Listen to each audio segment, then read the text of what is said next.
Gotta wipe those tear stains away because those are not cute. Oh shoot, I just ruined my makeup. Love that for me. Oh, she's smiling. Stop. This is gonna get very uncomfortable very fast. Well, you're making my arm like sleepy. Say hi. I love you, Boo. Welcome to my life.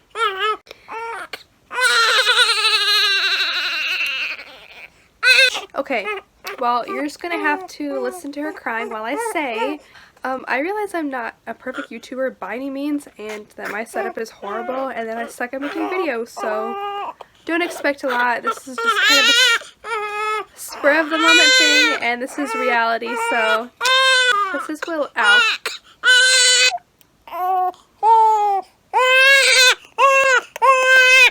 Kind of. Are you awake? Are you gonna say hi? Oh. Yeah. Hi, baby. Okay.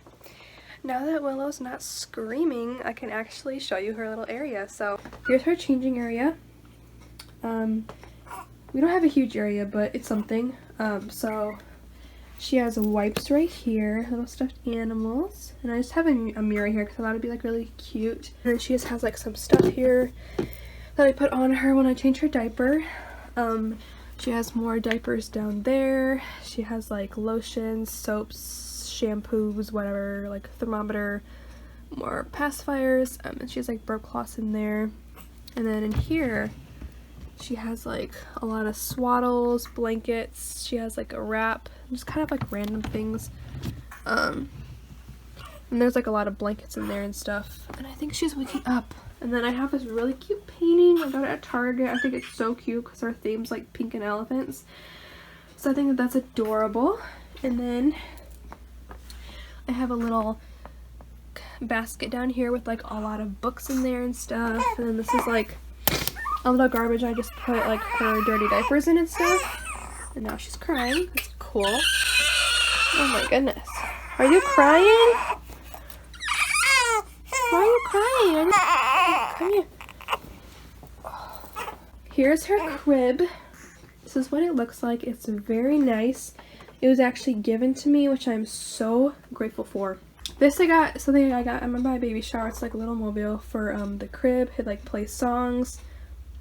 And it kind of spins and it just has like some cute little animals on it.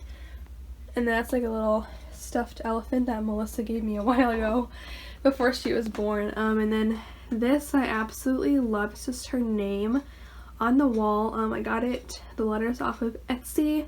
I got to decide like the font and the color, and then like these little flowers were actually part of something different that I had here that I was going to hang up. Like I went with something completely different, but I decided not to use it. But actually my friend Kelsey was like, hey, like you should keep the pink flowers, I think that'd be cute. So I was like, yeah, sure. Like I'll try it out, and I tried it and it was like really cute, so I kept it and it looks really cute, I think. Over here I just have like this little shadow box. I knew I wanted to decorate it like after she was born and put like her name, a little picture, her like date that she was born, time, pounds, how long she was, and then like some things in there are like little things that she had in the NICU, which I kept, and like a little wristband and stuff like that. And then over here I have like a little bulletin board. And when she was in the NICU, I just kind of printed off these pictures, put cute little captions with them, and I just liked seeing pictures of her every day, especially like when she was in the NICU. Right next to the crib is like a rocking chair, and then this is kind of like my pumping station. So I have my pump right here, and it's the Spectra one, and I have like some nipple cream, a monitor, just kind of some other random stuff, but it's just where like I pump and feed her most of the time because it's just right next to the crib, so it's pretty easy. I am back for the Q&A part of this video. I have little Willow right here. Want to say hi, baby? You want to say hi to everybody? You say hi? She's so tired right now. Which is good because I don't want her screaming during this part. So I asked you guys to ask me some questions just because I thought I was curious to see if you guys had any questions for me, and I kind of just want to like talk about my whole birth experience. I'm sorry, I sound like so sick and gross. I am so sorry. I'm not even having to listen to me, and I just hate how I sound. yeah, so I'm just gonna kind of go through some of the questions you guys had, and then I'll kind of talk about my whole birth experience kind of with that or after that, whatever, just kind of see how these questions go. So first one I'm going to answer is, how hard has it been to adapt with her being here? I'm not sure if they actually meant with her being here or actually after she was born and just having a baby in general and with her being in the NICU. So I'll talk about the NICU part of it first. After I had her, she was in the NICU for almost 4 whole weeks before she got to come home. She was just a day short of being 4 weeks. And I went up to see her every single day. I was there for almost the entire day, every day. I did not stay the night until like the week she came home, just because that was kind of my time to go back home, rest, because I still had to get up in the middle of the night and pump every 3 hours, just to keep my supply going. So that was just kind of my time to come home and kind of just chill out and relax before I would go back the next day. And like being with her every day up in the NICU, like I wasn't doing all this stuff to make me like super tired, but combined with like just giving birth and just adjusting to this whole new lifestyle, it was really exhausting, and I just knew I needed those few short weeks where I could just get all the rest that I possibly could before she came home, and I knew that I wouldn't be getting quite as much sleep anymore for a while. So yeah, I feel like at first after I had her, it was all like so new, everything that had happened so fast. I was just kind of like in a daze. It wasn't really hitting me yet, I was just kind of going through it, whatever. But yeah, definitely as time went on, it was a lot harder. But now that she's home, I'm not gonna lie, it is really hard. Before you have your kid, you always hear moms talking about, oh, the hard, tough mom days. There's always those days, and you never can possibly understand what that is until you have your own kid. And it's different for everybody, because everybody's kids are different, but she is very, very feisty. Nights are the hardest. The days aren't too bad. She's normally like pretty good during the days. We just kind of hang out. She like lays with me, she lays in her crib. I try to put her like in swings or whatever. I kind of just do whatever to make her like calm down so I can get some stuff done. During the night is the absolute hardest, because that's actually when she's like the most awake. Trying to get her used to sleeping at night more and not so much during the day. And it is very hard sometimes, because you know, it's just like losing a lot of sleep. A lot of times I feel like there's just nothing I'm doing that will like make her stop crying, and that just kind of makes you feel kind of like helpless in a way, because the mom always wants to help their kids, you know. So it's hard, but I'm adjusting. I'll get there. She's gonna get bigger. She's gonna grow out of some of these things. She'll do better. Another question is, somebody asked what like our morning routine is like. Obviously I have to feed her, change her diaper, and I have to pump like every 3 hours. So that's all obviously always going to be in the morning sometime. So it kind of just like depends on what I'm doing for the day. If I'm like going somewhere, I'll kind of put her in like a little outfit. I'll plan things around the time that I'm leaving. For me, I guess a lot of days I try to like get myself ready and do something to my appearance, because if I don't, then I don't feel motivated at all and I won't get things done. But if I get myself ready, you know, put on like a little bit of makeup, do something to help my appearance, then it kind of helps me to kind of wake up and feel more motivated. So I try to do that like most days when I know I want to get things done. Somebody asked what my favorite thing about her is. I don't, like, that's a hard question, because obviously there's so much that I love about her, but there is this one thing that she does, and it's like definitely probably one of my favorites. There's a mosquito. Okay, well, so she does like this thing, and it's so cute, and it's hard to describe, but like when she's like half awake or like about to fall asleep or kind of waking up but she's not fully awake yet, she like does this thing with her face where she like makes a lot of different facial expressions at once, and it's so cute. She'll like kind of smile or roll her eyes around, make like these sounds with her mouth, and then out of the nowhere she'll just like frown. And I don't know why, but I think it's the cutest thing ever. I love how cuddly she is, even though it can be hard sometimes when I'm trying to like put her down and she just doesn't want to not be held. But I'm glad that she is a cuddler because I love to cuddle her, so I do love that too. Somebody asked if I'm happy. Yeah, I'm happy. I've been waiting to meet my princess for, well, since I had her early, it was about like 7 months. I was definitely so done with being pregnant.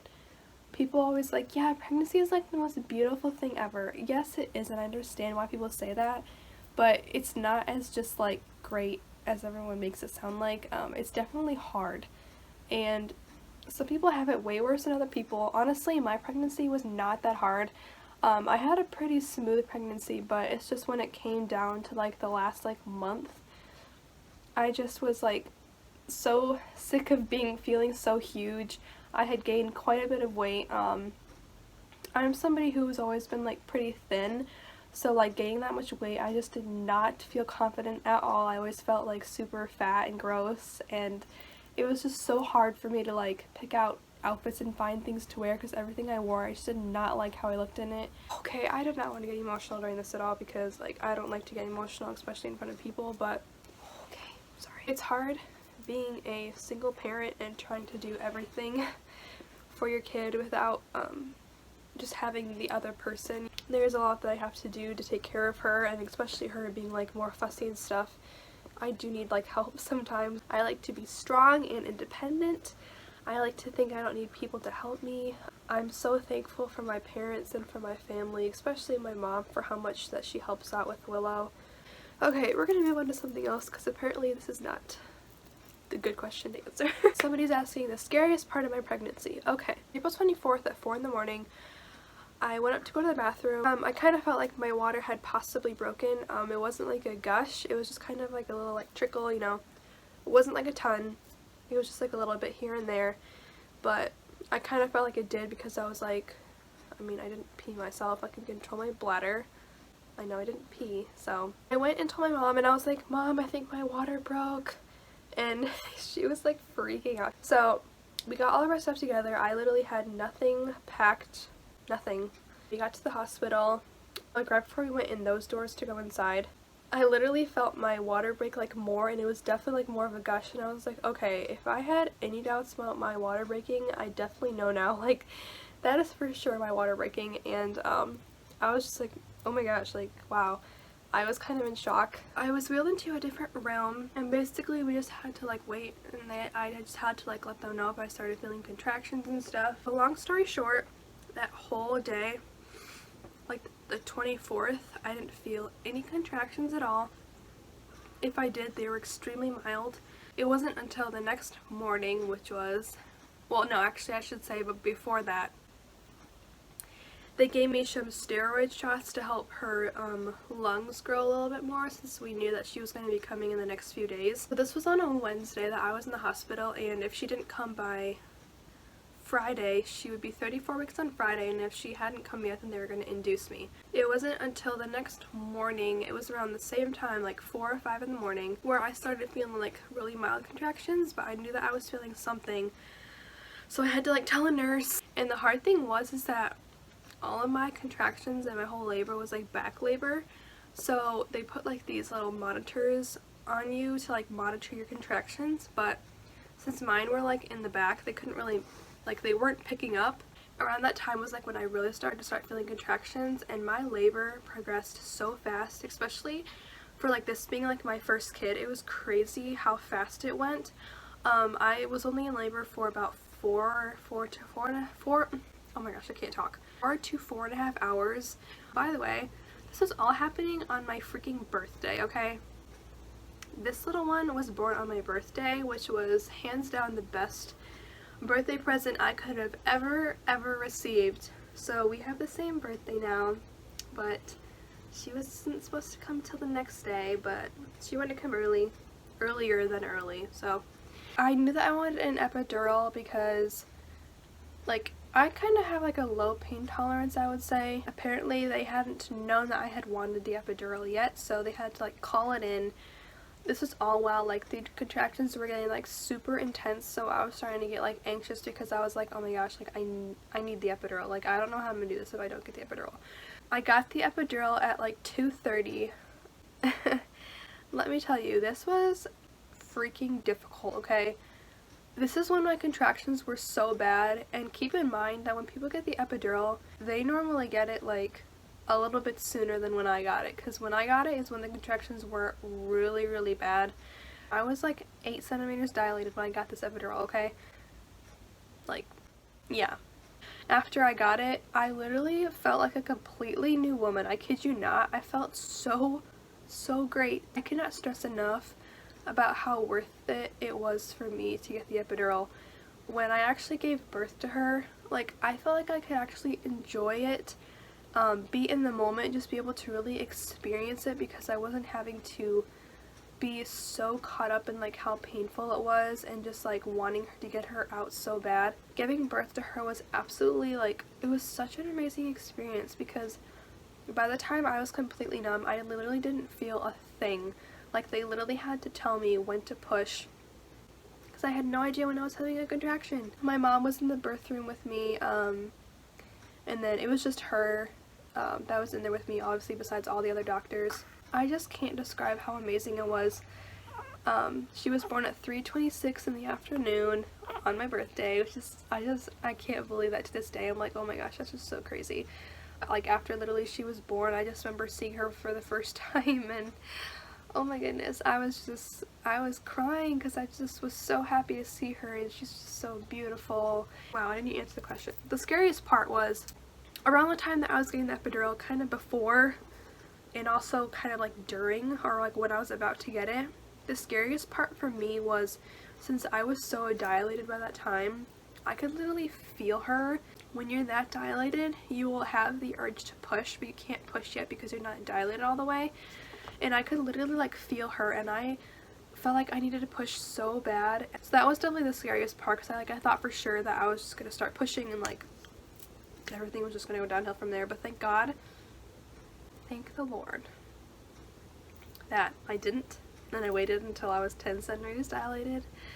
So I got the epidural at like 2:30. It took about 20 minutes for me to be completely numb. 10 minutes after that, they were literally wheeling me into the labor and delivery room to have her. So like, I literally got the epidural just in the nick of time. That's why I'm saying, like, I'm so thankful that I got that, because I could have easily not had the chance to get that. So I was just personally very thankful for that I got to do that. So how was it spending the day with her? I think this was actually asked when I was still in the NICU with her. Those days at the NICU, they did get to be very long, I will admit. I was just starting to feel so discouraged, because I was like, I just felt like she was never going to come home. I felt really sad. It was just hard. But yeah, days with her just kind of chill. I'm just still kind of learning a lot, trying to adapt to everything, just still trying to get the hang of things. So, and then they said, do I miss her? Which is when she was still in the NICU. Yeah, I did miss her a lot. I remember some days I would just walk out of the NICU after like saying goodbye to her until tomorrow, and I just would like start crying, because I don't know why, but like some days it just felt harder, like it just hit me more, and I just really didn't want to leave her, because some days like when I would leave her is when she'd be like awake, and I just knew that she could like see me like walking away and leaving her, and so that was really hard. But I'm just happy that she's home with me now, so we don't have to do that anymore, do we? No. Somebody asked, like, what about morals? What do you want her to value? So,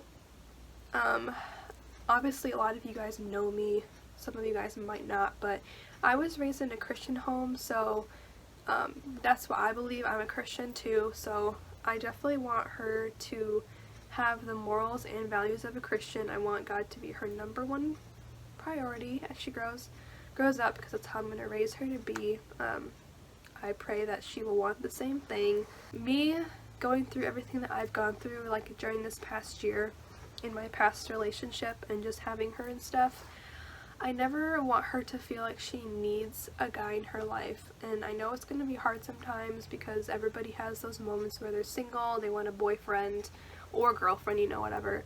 and it's just hard to be single, but I just really hope and pray that she will never feel like she just needs to be in a relationship, you know, because I feel like that's the hardest part these days with like relationships, is that people are just so desperate to like have that connection with somebody, and they don't really wait for like someone good to come along or for the right person to come along. And I feel like a lot of times we can be like blindsided and kind of just see things how we want to see it, just because we just want to be in a relationship so bad. Long story short, I've just learned a lot about life, and there's just a lot of good things that I'm going to be able to teach her when she grows up, because I feel like I've learned a lot and I have a lot of useful things that could help her. So somebody asked if I'm going to be vlogging more because I have her. I feel like this is more like useful. It's more stuff that like other people / moms can like relate to, and I think people, like some people just like to see like my life now and my day-to-day thing, like what I do. So I think I probably will be, just because I like it. It's fun. I just like the idea of her having videos to look back on when she's older, her just getting to see like how little she was, how it was when she was growing up. I just think that's just so cool, and I think it's just a great thing to have. Somebody asked, what's the best advice you've received about motherhood? I mean, I don't know, some things have kind of helped me that my mom has said, I guess. I don't know, this one thing kind of stands out to me just because right now, being in the position where she's just not sleeping at night, she's having a harder time just kind of like adapting to her new life here, and just like adapting to being born. Like, this is probably the hardest time, I'm assuming. Tell me, moms, if I'm wrong, but I feel like this is probably the hardest time with having a kid. Something that kind of keeps me going is like, this is just a short little piece of her life. It's not gonna last forever. She'll get the hang of it, she'll outgrow her colickiness, she'll get used to sleeping at night and being awake during the day. So it's just like little things like that. I just have to keep reminding myself, you know, like this isn't gonna last forever, it will pass. You know, that kind of keeps me going, because sometimes it is really hard and I just feel like I get no rest. I feel like I don't have any time to do anything, and it's just really, it is really hard, guys. I will admit, like, having a kid is not easy. It's definitely great to have people to support you, but that doesn't mean it's going to be easy. It's definitely a very, very different life. So that was basically it for the questions. I just want to thank you guys for asking me questions. I really like talking about them, and I liked kind of sharing my experience. I probably could have gone into more detail, but I didn't want this video to be like 10,000 years long, so thank you guys so much for watching. I really appreciate it. I thank you guys for asking me questions, and just thank you in general for just like supporting me, and just for a lot of people who've been just like so kind and so nice, and like it really means more to me than you'll know, especially during this time. Even if I don't say it, I'm just so grateful for everybody who's gotten me things, who's just told me how much they mean to me, who's told me how much I mean to them. Wow, okay. Thank you guys so much. I will be back in another video. I'm not sure what I'll do, but let me know what you guys want to see, and I will be doing it for you. Okay? Can you say bye, baby? Can you say bye? Say bye. Say bye. Alright guys, I will see you in my next video. Bye!